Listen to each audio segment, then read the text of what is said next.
oldu kaza? Kaza değildi. Nabız yok.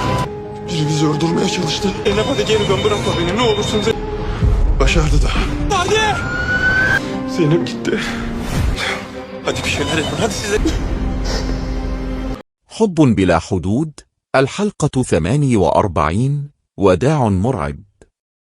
تبدأ الحلقة بمشهد صادم. سيارة مقلوبة على جانب الطريق وسط الظلام.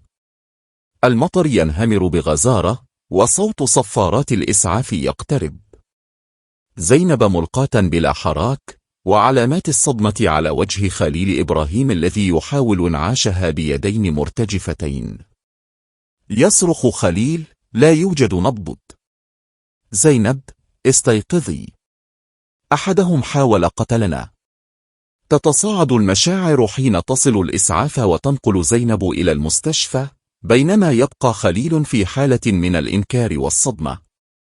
يصارع داخله الإحساس بالذنب، متذكرا كل من أحبهم وفقدهم سابقا. في المستشفى تجرى لزينب عملية إنعاش عاجلة.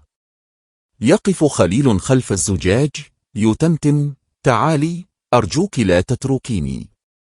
أخبريني أنك ستعودين لي. بعد ساعات طويلة يخرج الطبيب قائلا: لقد نجحنا.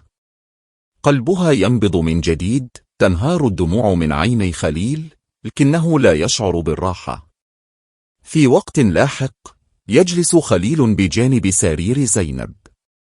يضع يده على يدها ويهمس: لقد رحلت للحظة، وكدت أفقدك للأبد. لكنني أخشى أن وجودي في حياتك هو ما يجعلك في خطر. زينب التي كانت قد استعادت وعيها ببطء ترد بصوت ضعيف: لا تتركني يا خليل. نحن أقوى معا. رغم كلماتها يقرر خليل الابتعاد عنها لحمايتها.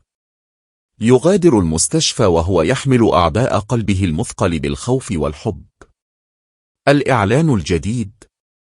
تظهر المشاهد القادمة انفصالا دراميا بين خليل وزينب، مع عودة أعداء خليل للتآمر ضده. زينب بدورها تعاني من ألم الفقد والخيبة، لكنها لا تستسلم، وتقرر مواجهة المخاطر بشجاعة وإثبات أن حبها لخليل لا حدود له.